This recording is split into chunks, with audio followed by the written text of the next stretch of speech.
All right, Lieutenant Colonel Grossman, thank you so much for being on the show tonight. And Lieutenant Colonel Grossman has been working at this for a long time, and there's no way to really introduce him. So I'm just going to read a line or two from his bio here. Lieutenant Colonel Dave Grossman is an internationally recognized scholar, author, soldier, and speaker who is one of the world's foremost experts in the field of human aggression and the roots of violence and violent crime. Lieutenant Colonel Grossman is a former West Point psychology professor, professor of military science, and an Army Ranger who has combined his experience to become the founder of a new field of scientific endeavor, which has been termed killology. In this new field, Colonel Grossman has made revolutionary new contributions to our understanding of killing in war, the psychological cost of war, the root cause of the current virus of violent crime that is raging around the world, and the process of healing the victims of violence in war and peace. So that is just a little chip off the iceberg. and Yeah.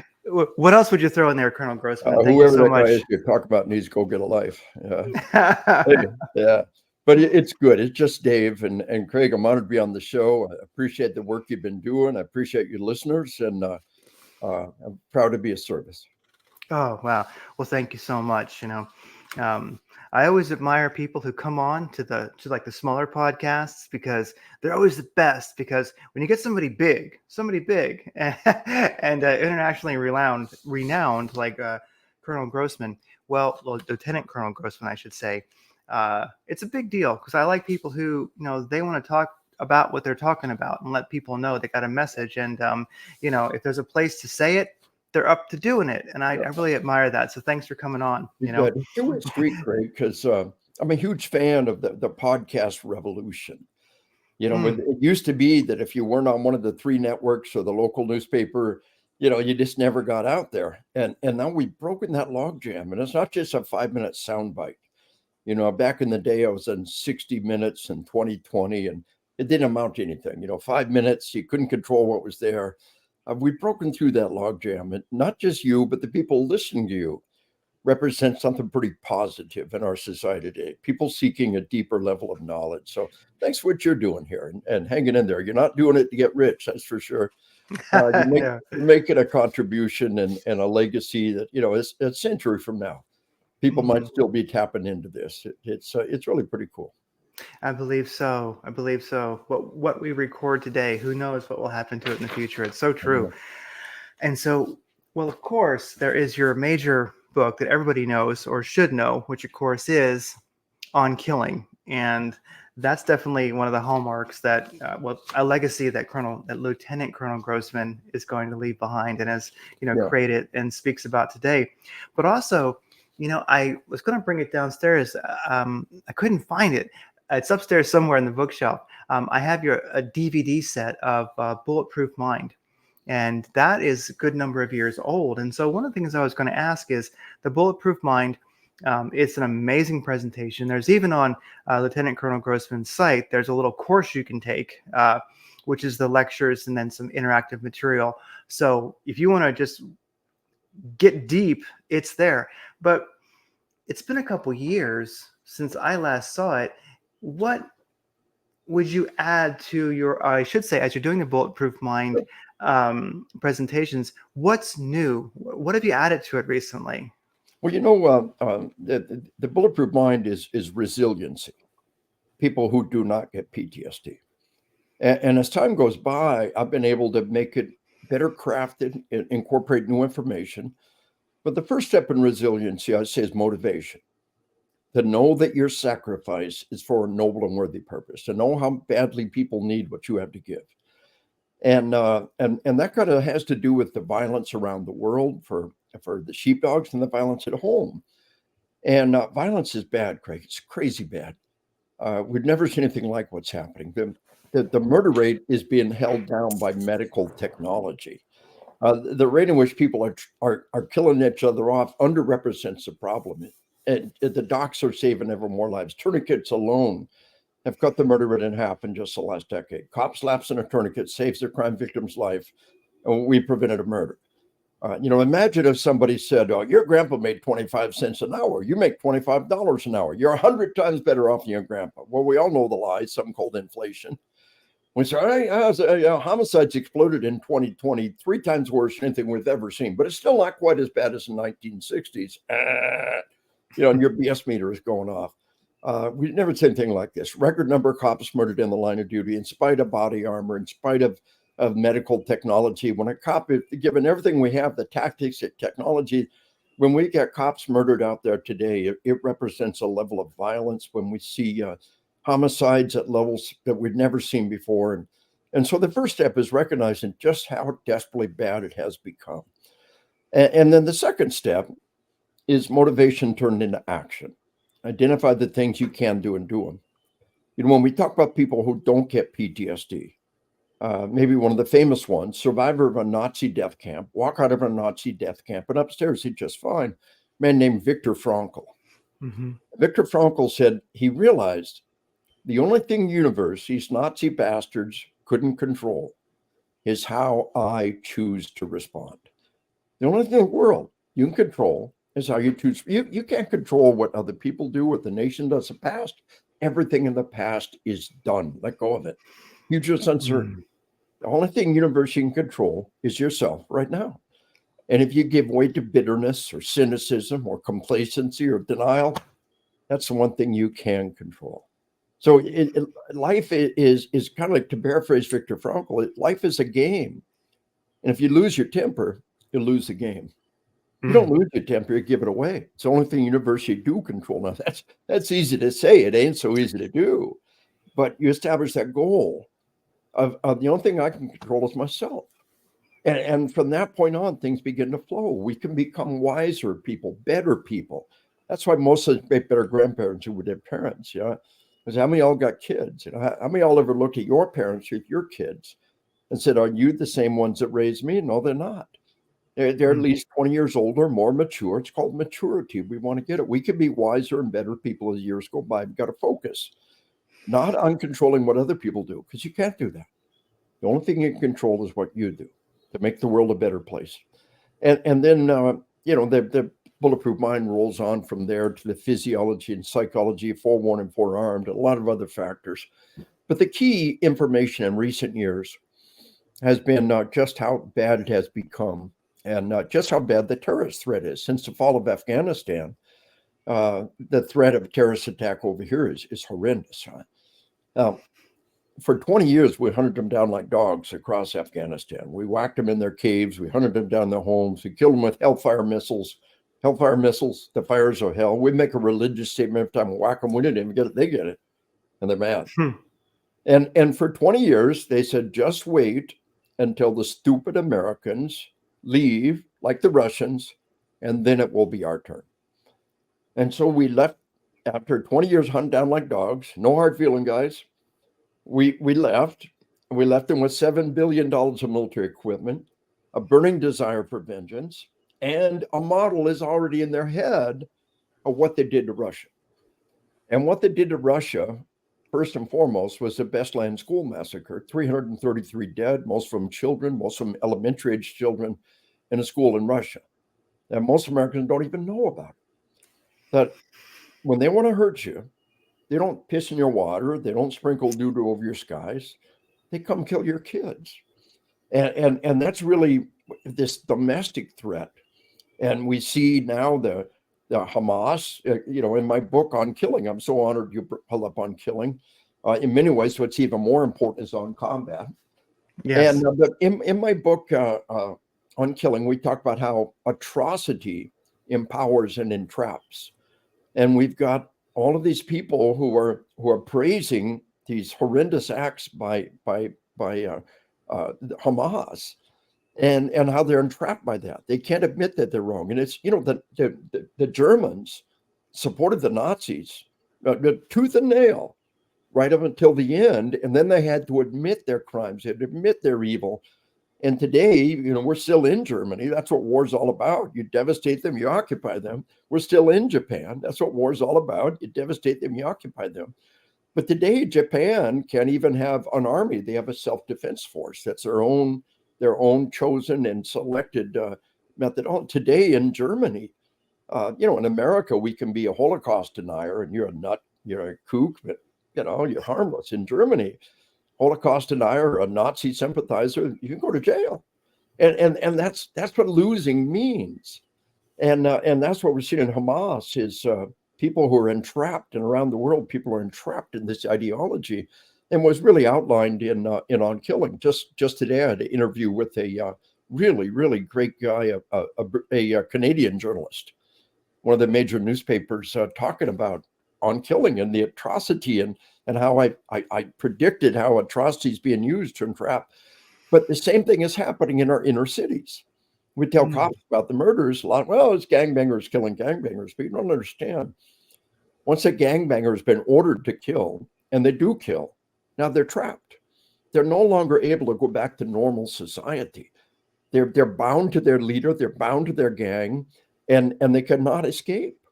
And so that comes back on killing. And one of the things we're talking about now in my classes is what's happening with Hamas and how atrocity empowers and entraps. And you mentioned On Killing. If you go to Google Scholar, scholar.google.com, look up any book ever published, any paper ever written, and see how many times it's been cited in Yes. other scholarly works. And on Killing has been cited over 3,500 times in scholarly works. One of the praise God, one of the great scholarly works of our time. We continue to build on it. My book on combat is really more important. My book on hunting just came out this year, and of course on spiritual combat. So we continue to push that envelope in different directions. From Bulletproof Mind, something that's new, and it's not about faith. It's not about religion. But one existential question that everybody asks and everybody needs an answer for is how can a loving God allow all this evil to happen? And the answer is, my book on spiritual combat, Christian Book Award finalist, we're not God's puppets. A loving God, if there is one, wouldn't use you as a puppet. Would a loving parent stay over their children for their entire lifetime, making every decision for them? No, that's not what love means. You ever heard the saying, if you really love something, let it go. If it comes back, it's yours. That's Yes. what God loves us. He lets us make our own decision. It means a lot of people make bad decisions. You say, God, do something. He said, I did. I sent you. And so Yes. those are just new ingredients in the equation. Maybe the biggest of all is this global epidemic of sleep deprivation. Sleep deprivation, a key factor in suicide, which exploded worldwide. Sleep deprivation, a key factor in traffic deaths, which exploded worldwide. Sleep deprivation is a key factor in chronic pain and opiate seeking behavior. Sleep deprivation, you don't sleep, you're hurt. Doc, give me a pill. You don't need a pill, you need more sleep. You got to knock off the caffeine to stop you from getting deep cycle sleep.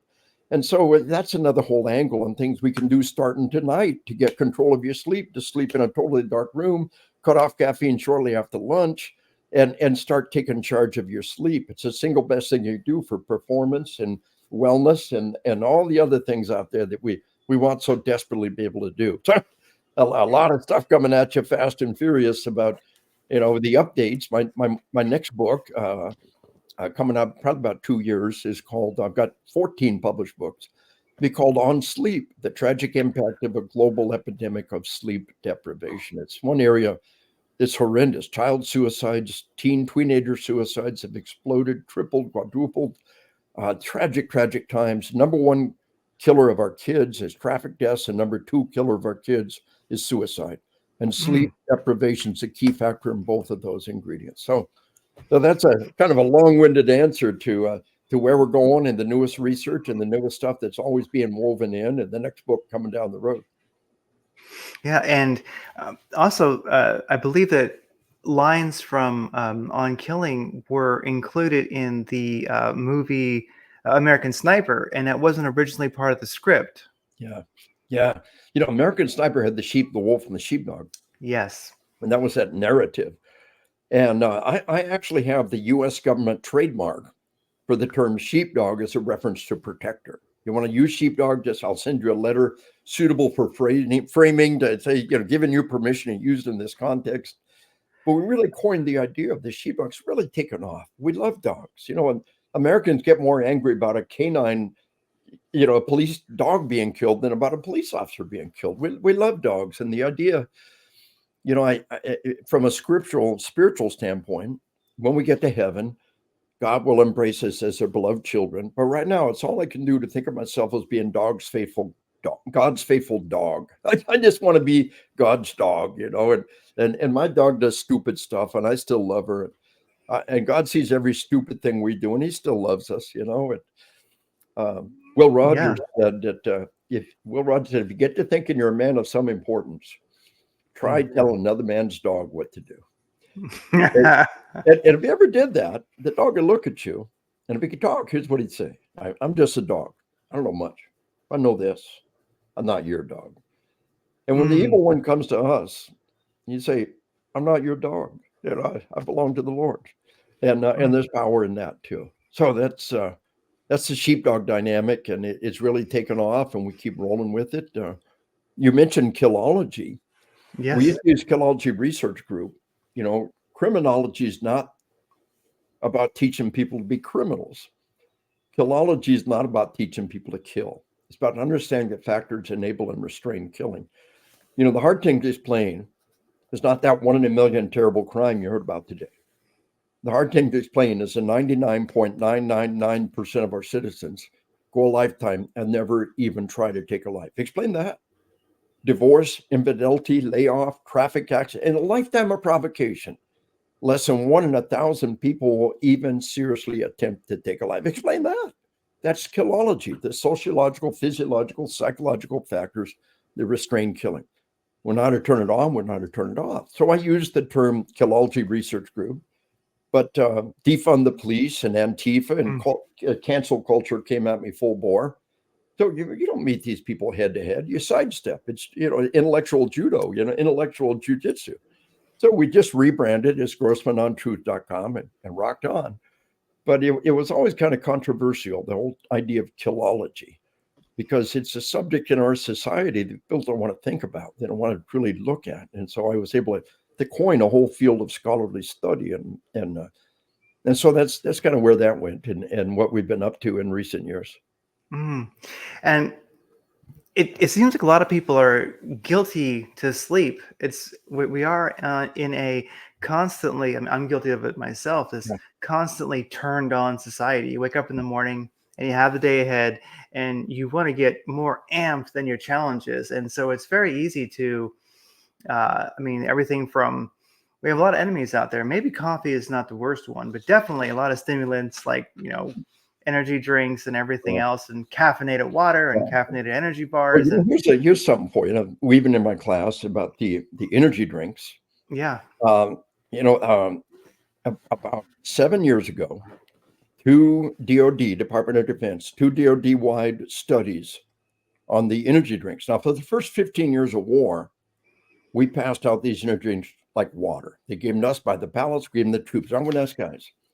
Then two major DoD studies, and for all practical purposes today, there is a complete ban on issuing energy drinks to U.S. Armed Forces. They're like cigarettes. You want to buy your own, you're an adult, not going to stop. You'll never buy it for you. In an academic environment, the one taking the most energy drinks were the ones most likely to flunk out. In a Mm. tactical environment, the one taking the most energy drinks were the ones most likely to nod off on the job. They're totally counterproductive. The only thing in that energy drink is a mega dose of caffeine and sugar and some stuff to make you metabolize it quickly. It will give you a 1 hour burst of physical ability, then you crash. Before a PT test, before an athletic event, one energy drink's not a bad idea, but then you crash. Second one feels good for Yes. 10 minutes. You crash. Third one feels good for 5 minutes. After the first one, all you're doing is building up your tolerance to caffeine. But the critical point is just cut off all caffeine about 8 hours before you go to bed. That means shortly after lunch. And that's huge. If you can just do that, shortly after lunch, cut off all caffeine. And the source of caffeine is important. Coffee and tea appear to be pretty good for us. I think coffee drinkers are living several years longer than non-coffee drinkers, but just because the other stuff is so bad. But Yes. when you think about what's bad for us, it's binge watching TV shows and playing those addictive video games and social media all night long. You and your time is a commodity, and they want to steal your time. The head Mhm. of Netflix has said the number one competitor is sleep. The corporate policy at Netflix is to steal your sleep. And taking people's sleep, it kills them. Sleep deprivation is a key factor in suicide, a key factor in traffic deaths, a key factor in the opiate epidemic. Remember chronic pain. So sleep deprivation is a key factor in Alzheimer's and dementia, without a doubt. People say, "Oh, I'll sleep when I'm dead." Well, you have a decade of Alzheimer's first, you idiot. And, Mm. and and all of these risks, but the video game is never going to say you've been playing this game for 24 hours. Go get some sleep now. Social media never say you've been online for 36 hours, time to get some sleep. Netflix will never say you've been binge watching shows for 48 hours, you need some sleep. They will never do that.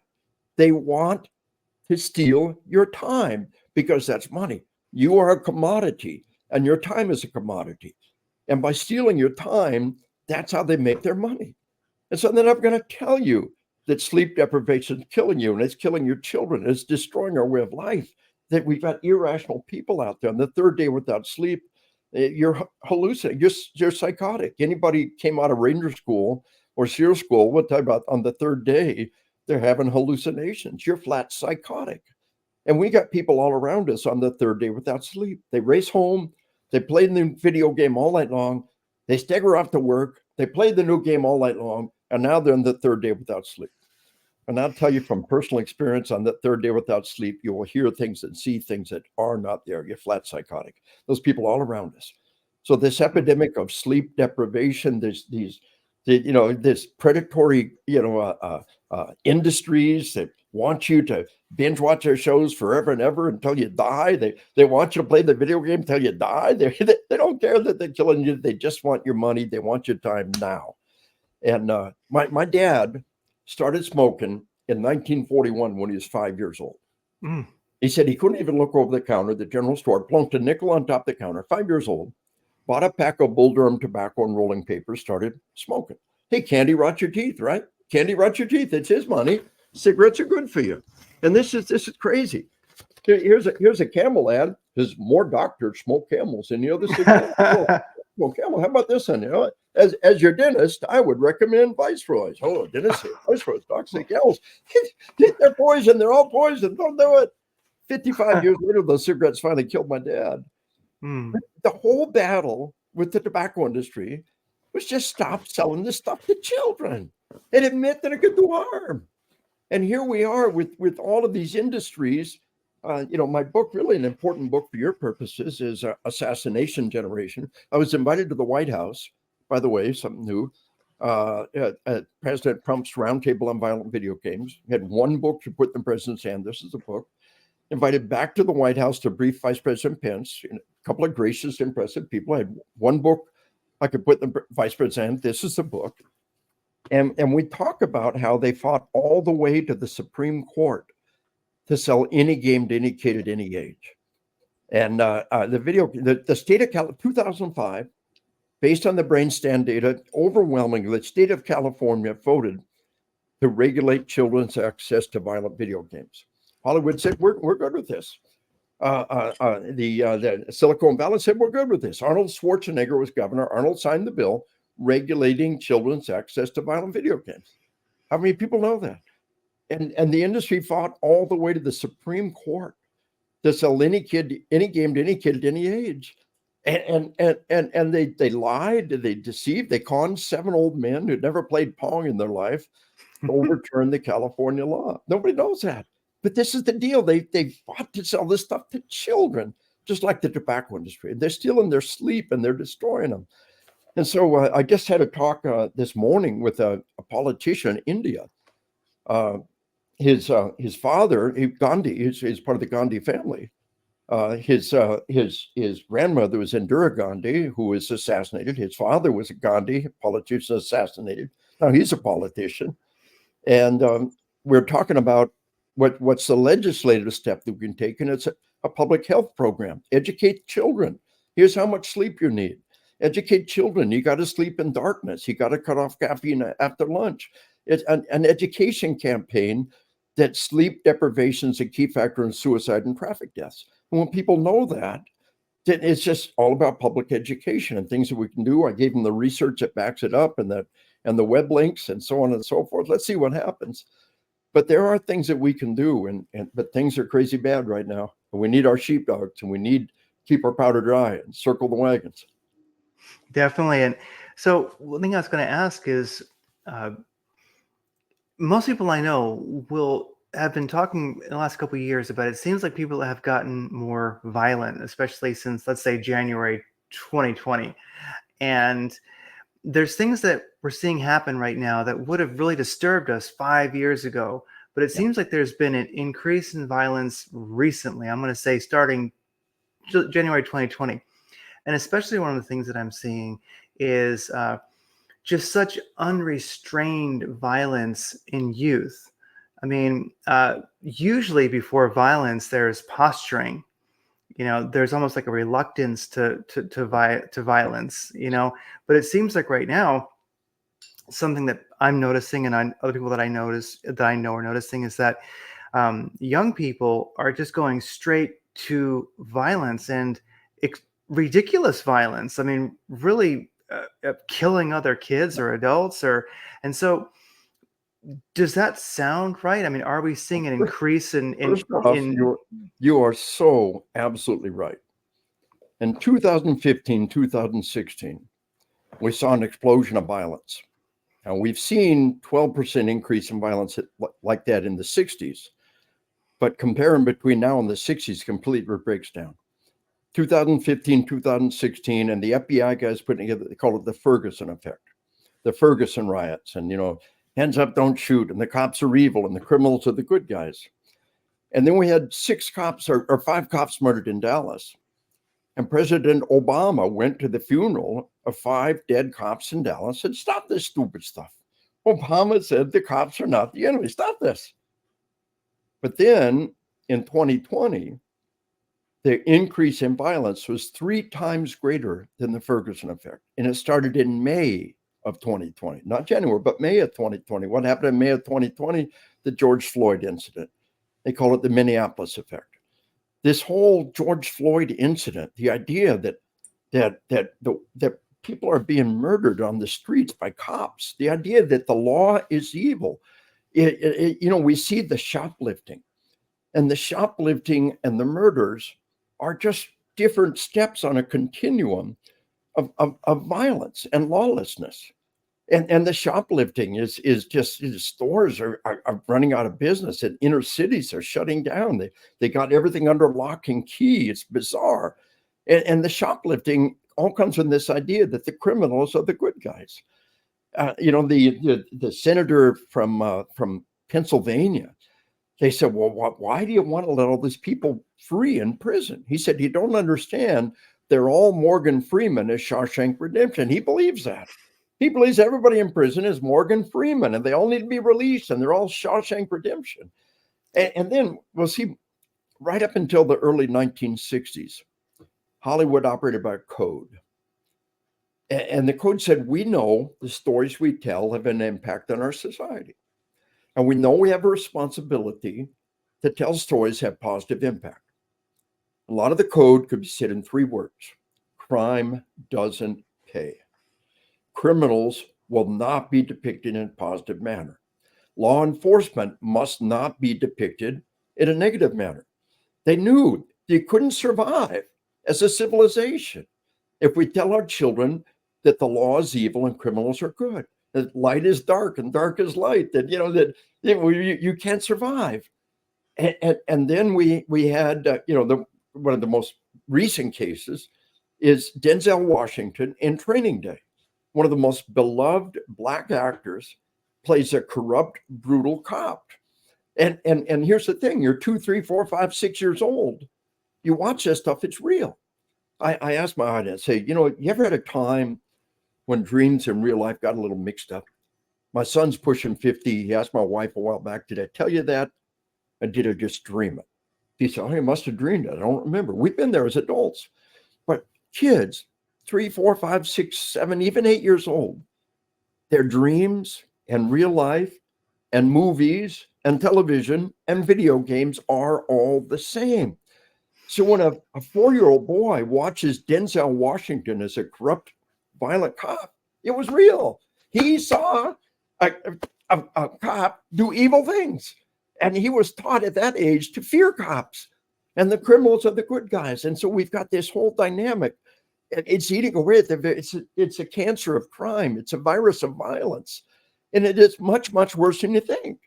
It's not just a threefold increase in violence as compared to the Ferguson effect. When you allow for medical technology, you got to multiply by a factor of 3 or 4 to compare between the 60s and the 90s, and a whole bunch more to compare from the 90s. So yes, it's insane. It's crazy. And the crazy part is, there was I show a slide in my class from the New York Times. And it said there is no precedent for what happened in 2020.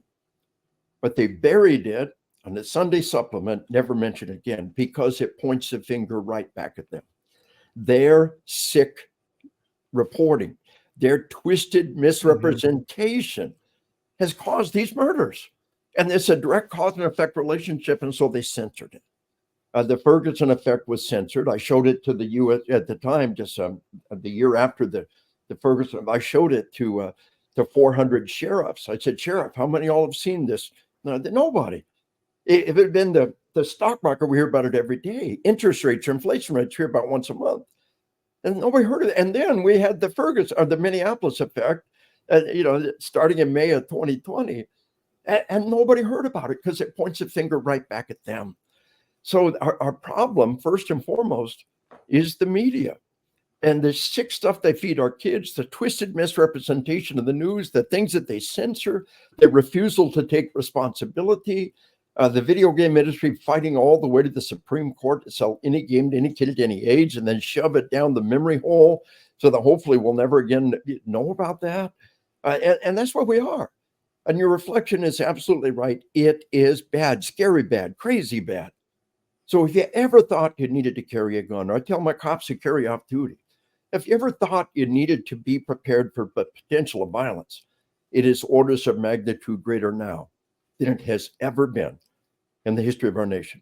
Now, the American Civil War was the only time more violent than this, but it was war. It was military unit versus military unit, and the civilians were relatively unscathed. Today, the war is your child being slaughtered, your spouse being slaughtered, your parents being slaughtered. It is war in which the combatants are innocent citizens, and the gangs are being empowered. Every one of those murders is a gangbanger who killed somebody is now entrapped and empowered by their crimes, by the atrocity, and it's crazy bad. And we know why it's happening. We know what's going on. The sleep deprivation, people are insane. The sleep deprivation makes you irrational and angry and brutal. You add this epidemic of sleep deprivation. Sleep deprived people are not rational. Taking your life is not a rational act. Taking somebody else's life is not a rational act. And the sleep deprivation is just the wild card in the equation, resulting in all this violence out there.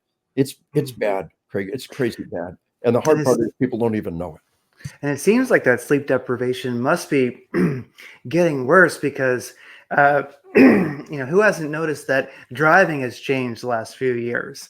Yes. And a lot of it is, oh yes, there's definitely aggression that exists, but also it's just individuals who are not with it. They're not completely there. They don't realize they just drove through a crosswalk. And there was people that had to run out of the way. Yep. So a lot of it is, I won't say it's innocent, but they're oblivious. They're unable. They don't have the mental cognizance to realize that. And once again, the data is there to support you. Decade after decade, we brought traffic deaths down, airbags, seatbelts, medical technology. And now for the last decade, year after year after year, traffic deaths and pedestrian deaths, people just wandering into traffic and getting hammered. Traffic deaths have exploded. What is the new factor? This global epidemic of sleep deprivation. This is the new factor in the equation. And once again, your observation is absolutely correct. But how many people knew that in 2020 homicides exploded? How many people like you can perceive that traffic deaths have exploded and traffic violations and rational driving has been destroyed. Your observation is absolutely correct. And all of us have kind of this sense that this is so. But now the data is there to support it. It's even worse than it looks. And once again, it points the finger back at them. And so they censor it. Mm, it's so true. Well, uh, something else. Do you think with the sleep deprivation and I would just say a more violent society evolving? I've also noticed that people's we seem to be living with a doctrine of ridiculous simplicity. It seems like people are losing, or many people, not everybody, not you if you're listening, but Yeah. most people are losing the ability to have any complexity to an issue. Oh, yes. If you say, and this has gotten worse over the last, I'll say, decade that I've noticed, and especially 5 years, and especially I'm going to say since Yeah. 2020, January. It wasn't that long ago when you could, let's say, not even argue with an individual, just say, look, let's expand upon what we're speaking about. Yeah. I'm not even going to like challenge you. Let's just bring more in, maybe even in their favor. And people just get no. They'll punch you in the face, Yeah. straight up. And you really said something terribly important up front. Not you if you're listening. Because people listening to the podcast, they're getting a deeper knowledge. They're getting a more complex and flavored knowledge. They're getting more information flow. And that's why the podcast is one of the very few things happening in society right now that gives us hope. People like you out there listening to this podcast right now, seeking a deeper level. It's not a 5-minute soundbite. It's you seeking deeper information and data to base your decisions upon. And other than the podcast revolution, there's not too many good things happening out there that gives us cause for hope. Yeah. There's something to be said for living your life now as if you're an historian. Just gather all the data you can. And one of the things you mentioned was, yes, in this world today, if you can carry, certainly do. If you can lawfully carry where you lawfully live, then go for it. Get your training, etc. But I also wanted to mention, what do you think about martial arts? Because hey, I'm Second Amendment all the way. I'm a Second Amendment extremist. You'll never hear me say I support the Second Amendment, but no, I Here's don't do something. that. I was reading the news just an hour before you and I went on, and they talk about extreme right wing. Have you ever once heard the media talk about extreme left wing? What's extreme left wing look like? They never use that phrase. Oh, extreme right wing extremists. Never once Yeah. did they talk about left wing extremists. So I'm an absolutist. I'm a Second Amendment absolutist, extremist, if you wish. But martial arts is a great question. And I Mm-hmm. am a huge fan. Number one, I grew up in the martial arts. I love the martial arts. I enlisted in 1974 when I was 18 years old, and my martial art became the rifle, and the Mm. pistol. And we're the people of the gun, and we're the gunfighters. We're the gunfighter nation. This is our martial art. So Mhm. I'd heard for years about the martial art, the firearm, Hojutsu, and go to hojutsu.com, HOJUTSU. Hotel uniform, Juliet uniform tango, Sierra uniform.org, hojutsu.org. Hojutsu was a Japanese fire arts. And Wow. in Japan, everything was an art. The sword Yes. was an art, the bow was an art, unarmed combat was an art, and firearms were an art. It was called Hojutsu, the fire arts. And then in the mid 1800s, we started having repeating firearms. And they said, time out. Muzzle loaders we've dealt with for centuries, but repeating firearms threatens the samurai way of life. And Japan banned firearms. One of the few times in human history that a civilization actually took a step backwards, and Japan sealed itself off from the world and internally banned firearms. So a guy named Jeff Hall has resurrected Hojutsu. Now, Hojutsu.com. Jeff is a Vietnam Ranger, just about 1 or 2 years older than me. I just barely missed. I came in at 74. Jeff is the most decorated Alaska state trooper. He was the head of their academy for years and years. He is high-level martial artist in multiple styles, won a 30-odd grandmaster pistol shots on the planet. An amazing guy. And he resurrected this martial art. And I love the martial arts, but I'm 67 years old. Yes. And I've got a handicapped wife, and I have there is no responsibility for me to flee. I go straight to the gun, and the idea of the martial art of the gun, this is what we ought to be doing. So I went to the first 3-day. They do 3-day weekends across America. There's dojos across America that are brilliant. It's got one kata at the black belt level. It's brilliant kata, 3 weapons retention moves built into it, Oh, transition wow. from armed to unarmed combat. It's beautiful kata, a beautiful training, but you shoot for your belt. And I'm Mm. an IDPA shooter. I front sight and gun sight trained, Army trained, and I show up for my first 3-day Jiu-Jitsu weekend. And on the 3rd day, you shoot for your belt, and it's a long qualification, over 300 rounds. And you shoot fast and slow and long and far. It's just brilliant. It's 3 different series of qualifications. It's just brilliant to push your limit. And by the skin of my teeth, I made brown belt. But I knew what shots I was missing. I knew what time hacks I was missing.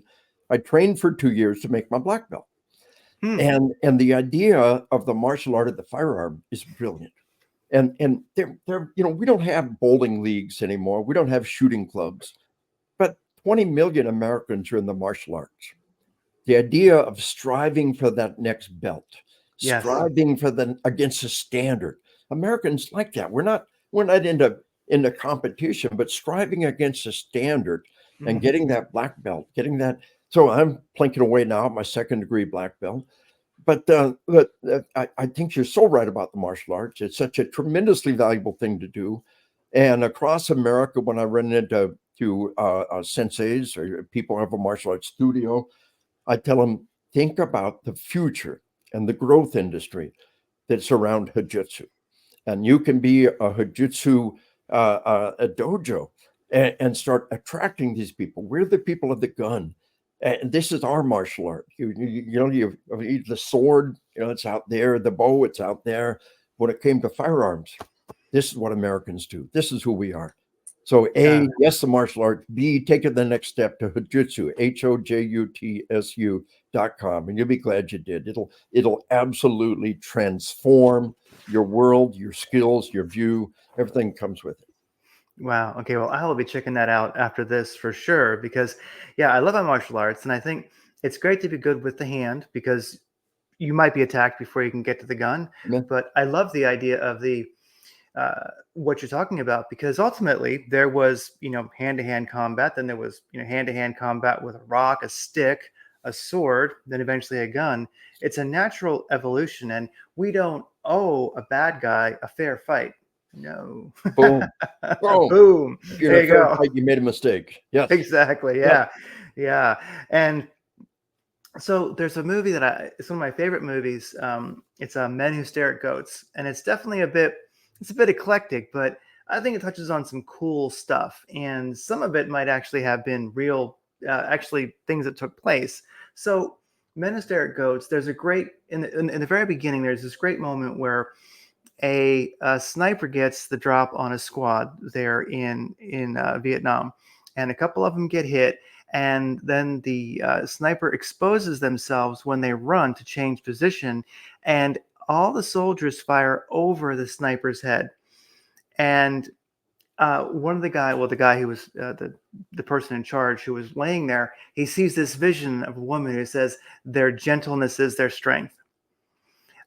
They didn't want to shoot that sniper, even though they lost some of their own from that person. And so this is something you talk about on In Killing, and I think it's like it's as if it's a riddle we have to unravel because it's true. Their gentleness is a strength, but at the same time, it's not going to get you through the fight. And it's one of the things that really got me on In Killing is how many times during the Civil War muzzle loaders, rifles were loaded over and over again and not fired. That's something I think most people have no idea if they haven't read the book.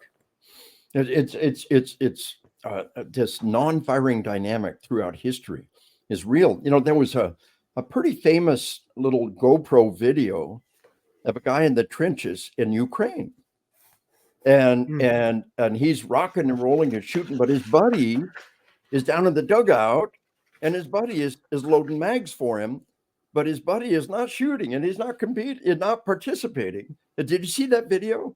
And this guy's rocking and rolling, and he shoots, and his buddy throws him a loaded mag, and he's shooting, and he, and that's the way combat has been. During the Civil War, we get stories of the whole squad is loading rifles and handing them to the one guy who's willing to fire. Yes, yes. You're running that over and over again. But that the idea of gentleness being their strength. You pulled out a quote, going kind of through your notes, and your listeners should know what a great job you do of preparing ahead of time and making notes and enhancing it. You pulled a Well, quote thank from you. Unkilling, and if I can kind of steal the mark Yes. from you here, this is good this is from Nietzsche, and quoted in Unkilling: "Rather perish than hate and fear, and twice rather perish than make oneself hated and feared. This must someday become the highest maxim for every single commonwealth." Now, here's the point. It's life is always about a matter of degrees. There are no ultimate sheepdogs. There's people up and down the path. There's no absolutes in most cases.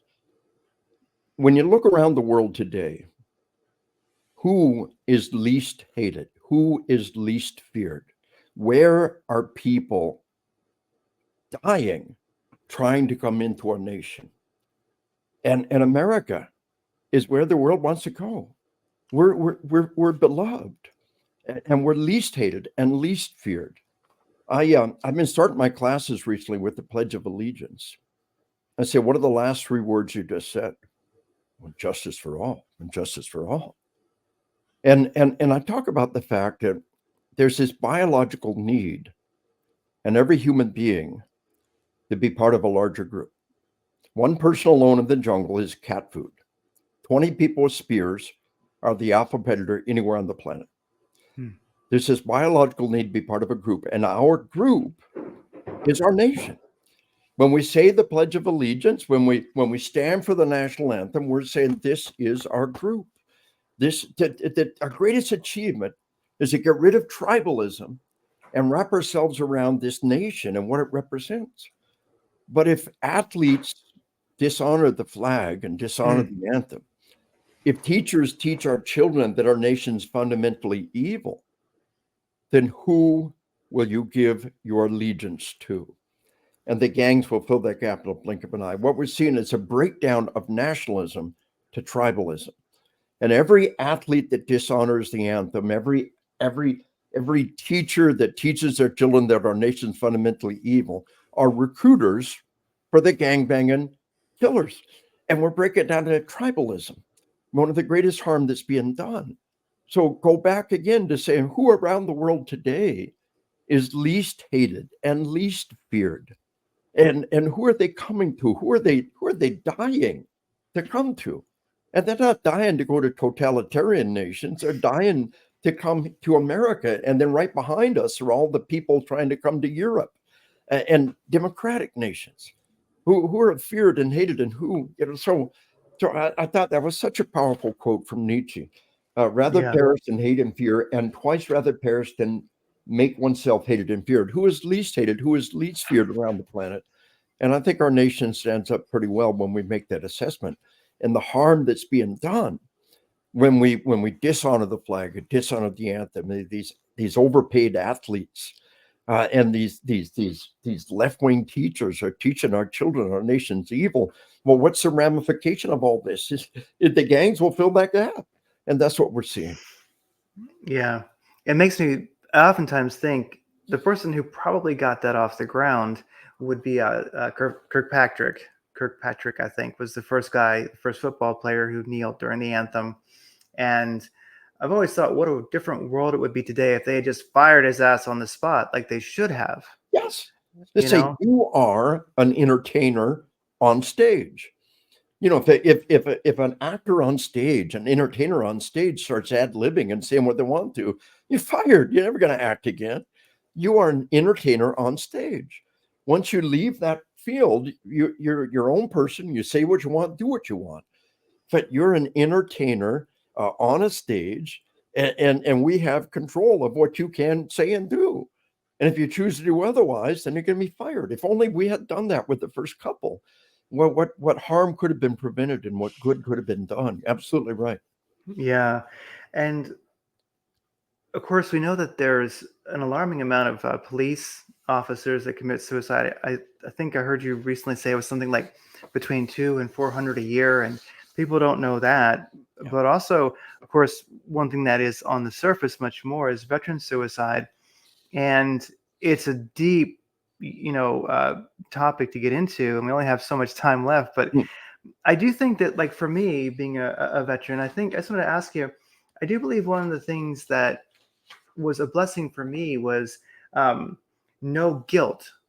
And I think one of the things that seemed like it really troubled people that I knew was if, when you were in the military, if bad things happened around you, things that are traumatic, things that later are hard to live with, sometimes we have to get into our own shadow, I guess you could say, and realize that bad things happened. I was involved and I have guilt, but there is redemption. You can, but it yeah, seems like quite often the guilt is too great. And so for me, I felt very lucky that I didn't have guilt. There were certain moments that I could have been very ashamed of and I would have had guilt, but I passed the test and I feel very lucky. I didn't have to go through that. But the thing is, it seems like one of the real ingredients to, veteran suicide is guilt, because if you can't address bad things that happened, then you live life through safety glass. It's like you're at a bank and it's this thick glass and you can't taste life, you can't smell life, you can't feel it, because there's this barrier of guilt. And who you were is not who you've become, yeah, but you can never get past that barrier to life. And it no. seems like that's where I think so many suicides First off, happen. there's an angle on this, Craig. It's really Yeah. important. We've all heard like 22 veterans today take their life, Yes. but the word veteran and combat veteran are two different things. Yes. A veteran is anybody ever served. In the 40s and the 50s, the 60s, the early 70s, we drafted everybody. Elvis Presley was drafted. If Elvis was still alive, and if Elvis killed himself, he'd be one of those 22 veterans today take their life. So what you're really looking at, and one is one too many. I've lost two nephews and a brother to suicide. One of my nephews was a GWAT vet, and he took his life. And all three suicides have been the single most devastating thing that's ever happened to our family. Each of them has just destroyed what they loved. It was so tragic. But most of those suicides are 70, 80, 90-year-old men. So when Mm. we say 22 veterans a day take their life, somewhere around 15, 16, 17, 18 of them are 70, 80, 90-year-old men. And suicide among the elderly is a totally different subject. Mm. Now, again, every suicide's a tragedy. Suicide among veterans is real. My nephew, but this smear of our veterans that makes you think they're all suicidal. They use that phrase, 22 veterans a day take their life. Well, the war is evil and they're all destroyed by the war and they all have this guilt. And the truth is that of those 22 a day, maybe one or two are from the current war. Mm. And the majority of them never saw combat. In the current war, of those who were deployed, the majority have not seen combat. And that's just the nature of the war. The tip of the spear, the tip of the spear are the ones in the fight. Everybody else is back here in the fob. It's not like they're in caisson being mortared every night. This idea that they're all suicidal, we got to take with great caution. Again, one is one too many. My pet topic, and I think it's worthy of mentioning here, Yes. is the idea of service dogs. I was at the Wounded Blue conference, speaking at a law enforcement suicide conference, And we had many dog providers and dog handlers and different aspects of suicide there. And I got nothing but warm, intense support and response when I floated this idea. Right now, if you get a PTSD dog or a service dog, it's a minimum of $10,000, maybe more, usually quite a bit more, $20,000, $30,000. Mm. And that's the Rolex. And there's nothing wrong with buying a Rolex. There's nothing wrong with selling a Rolex. There's nothing wrong with having a Rolex. But I want there to be a Timex.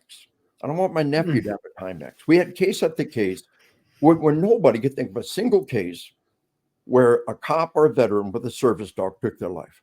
We had case Wow. after case people said that people told them, I was going to do it, and I couldn't do that to my dog. Mm. Even people that didn't have service dogs said, I couldn't do that to my dog. So here's the thing. There is no great regulation of service dogs. There is no state law, no federal law. Get a good dog. Get him well trained. Don't let him embarrass you. Train him well. Go to professional trainers. Spend time. Get a good dog. Get him well trained. Go to Amazon. Get a vest. Slap a vest on him. And the first thing that dog does for you is it gets you up every morning. And you got to write, Yes. Dad, we're going to go outside. I'm going to crap the rug. It's your choice. And but here's the critical component. Dogs are pack animals. They're not meant to be alone. You got one dog, you leave him alone at home, it's solitary confinement. It Mm. drives them mad. You got two dogs. What do we do in prison? We have a cellmate, right? Just one cellmate, you're okay. No cellmate, and you're in solitary confinement, and it Wow. destroys you. So you got two dogs, leave them alone at home. They're good to go. Well, we're the same way. We're not meant to be alone. Mhm. And when you've got that dog, they go with you. They go to the bathroom with you. You go to the bathroom with them. It's like that. They go to the restaurant with you. They sit on the table. They go on the airplane with you. They sit between your legs in the airplane. They go everywhere you go, and you're never alone. And when you sleep, they got your six. They Oh got your yeah. back.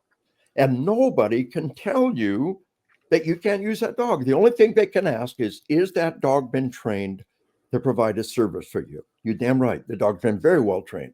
And the service they provided me, you don't have to tell them. You just tell them yes. And that dog has been trained. And take that dog everywhere. My wife's had two service dogs, so we got kind of informed about the process. We got a little one. I call him the semi-service dog. He's a great little guy. He's filling in the gap now for the third one. The need is not so great, but he's got a little vest, and it says service dog. On the other side is a little Velcro patch that says in training. And by the way, every service dog had to go do everything they did in training. And while they're in training, you recognize the fact, a service dog in training. Well, and it's just something we could do right now that could be saving lives. And get the information out that you can have a Timex. You may not be able to afford a Rolex. And again, but you can, by golly, go get a Timex and take the time and the energy to get good training. And the single greatest thing we could do to reduce suicide, number one, sleep, sleep, sleep. The link between sleep and suicide. Number two, get a dog. And the dog will guard your sleep. For a veteran, your dog's watching your six. They're watching your back. They wake up at night and they're alert to, and so you can sleep peacefully because you got your battle buddy here watching your six. And the dog can do that for us, and we need that. And my nephew would be alive today if we'd given him a service dog. And that's my Mm. goal, is get every veteran and everybody out there who wants to have one to have a dog. Just make sure they're well trained. Don't let them embarrass you, and go out there, slap that vest on them, and rock and roll. And they cannot tell you no. They cannot tell you that he can't be in the airport. He can't be in your hotel room. They cannot tell you that. And there's no great regulation, no certification program. Mm. It's just you doing the right thing, and you walk out that door and save lives right now with sleep, suicide, sleep, and the dog, and the two actually kind of come together to give you quality sleep by Oh yeah. virtue of the fact that he's got your six. He's your LPOP out there doing the job. Oh yeah. And if you ever have trouble getting to sleep, I tell you what, listening to your dog snore or your dog snore, Yes, that yes, just yes. puts you right out. It will. It It's truly is. Listening to somebody else's breathing yes. is It's calming, and you're not alone, and you're at peace. It doesn't have to be snoring necessarily, but yeah, listen to somebody else's breathing is a powerful good thing. A white noise, another thing we have is a white noise generator, but that dog is your white noise generator. There's a nice app called White Noise, Yes. and you turn that white noise generator on. It's a cell phone app while you sleep, and there's good. I've got an air filter right beside the bed. But even in basic training, and as a young private in the 82nd Airborne, we lived in an open bay barracks, and you Hmm. learn to focus your attention on the air coming out of the vent to tune out all the snoring and all the noise of all the guys in the open bay barracks. And so focusing your attention on that dog's breathing is another one of those positive things we can do. Gotcha. And I guess we'll be wrapping it up now, but I did want to ask one last thing as you have Yeah. your amazing book on hunting, which I've not Ah, read ah, yet. I haven't read on hunting yet, but I am a hunter. And I do think a lifelong hunter. And I do think I ah, think that is something that is changing ah. the world for the better, because one of my most inspired moments was I was in Washington State, out a little ways where only hunters would tend to be, down a dirt road, and the dirt road gets too crappy to be on, so you got to hop off and you got to use your feet. And they'd driven it farther than a Prius has ever been driven down a crappy dirt road. And in the window in the back, A there was Prius. a Prius, yeah. Yeah, This thing is where four-wheel drives can't get. yeah. But they drove it as far as they could, then they went on foot, and I could see their bow cases in the back, and there was a big sticker on the back window, and it said "Real Men Bow Hunt" on a Prius. And Oh, I love it. Well, listen, let's do this. Let's do this, Greg. yes, Read the book on hunting, and yes, then let's come back on and talk about that let's because do I it. think it's terribly important. And you can't understand combat, you can't understand killing without understanding hunting. Oh As human yes, beings, hunting, combat, killing are all just three aspects of the same dynamic of who we are. And it defines who we are and what we are. And I think you'll love on hunting. Read it, help me get the word out about it, and then let's do it again, and yeah. have your listeners tune in for that. That sounds great. I will read that, and I'll get in touch with your people and we'll do it again. That sounds great. So thank you, Lieutenant Colonel Dave Grossman, for being on Radiant Creators. All your info will be in the show notes. Thank you. It's been wonderful. I look forward to doing it again. Talk to you soon. Thanks, Craig. God Bye bless you, and bye. God bless America. Amen.